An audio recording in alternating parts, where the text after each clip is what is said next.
अगर दुखी हो तो ध्यान रखना जतन से नहीं जी रहे हो। दुख बढ़ता जाता है तो ध्यान रखना गलत दिशा पकड़ ली है। किसी और को दोष मत देना, क्योंकि किसी और को दोष देके कोई कभी बदल ना पाया। किसी और को दोष मत देना, क्योंकि किसी और को दोष देने का अर्थ जीवन का रूपांतरण फिर कभी भी ना हो पाएगा। अगर आंख में आंसू हो तो कारण अपने हृदय में खोजना।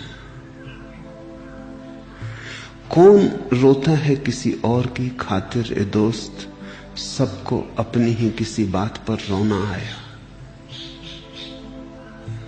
अगर ओंठों पर मुस्कुराहट हो तो भी कारण भीतर है, आंखों में आंसू हो तो भी कारण भीतर है।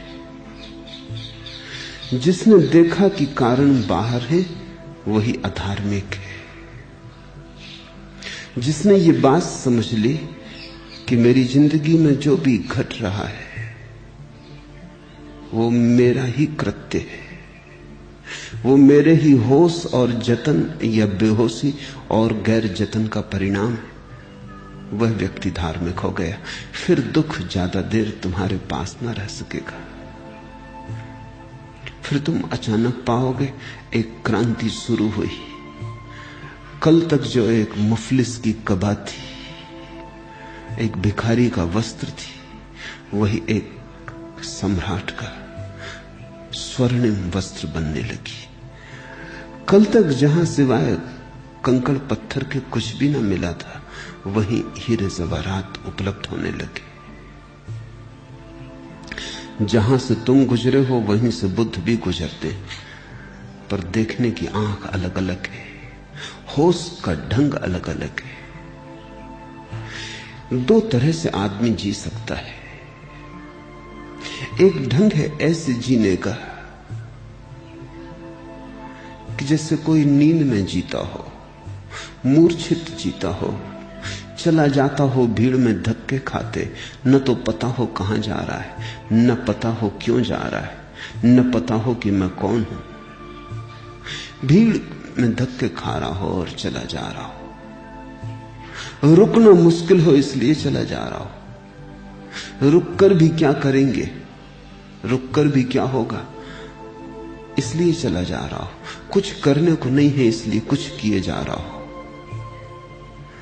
एक तो जिंदगी ऐसी है बेहोश, और एक जिंदगी होश की है कि प्रत्येक कृत्य सुनियोजित है और प्रत्येक कृत्य सुविचारित है और प्रत्येक कृत्य के पीछे एक जागरण है, जानते हुए किया गया है, अनजाने नहीं किया गया, अचेतन से नहीं निकला है, अंधेरे से नहीं आया है, भीतर के होश से पैदा हुआ है। मूर्छा से हुआ कृत्य पाप है, बेहोशी से पैदा हुआ कृत्य पाप है। फिर चाहे संसार उसे पुण्य ही क्यों ना कहे,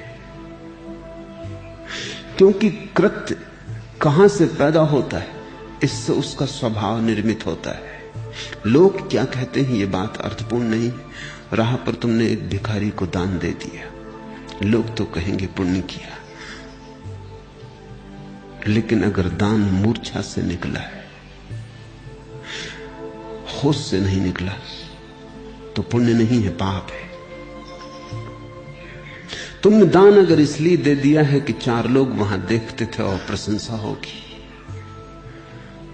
दान किसी करुणा से नहीं आया है बल्कि अहंकार से आया है, तो पाप हो गया। तुमने अगर इसलिए दे दिया है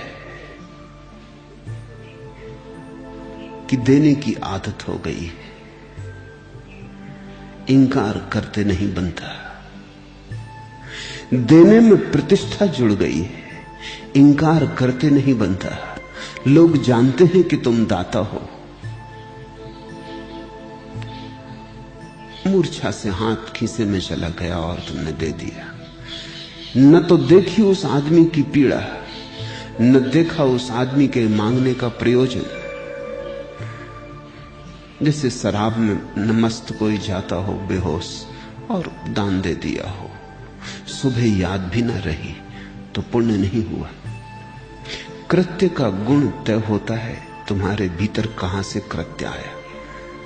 अगर होश में आया हो तो उठना बैठना भी पुण्य हो जाता है, और अगर बेहोशी में आया हो तो प्रार्थना और पूजा भी पाप हो जाती।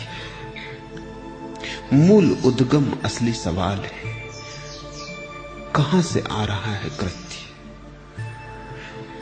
जो कृत्य मूर्छित वही पाप, जो कृत्य जागृत वही पुण्य।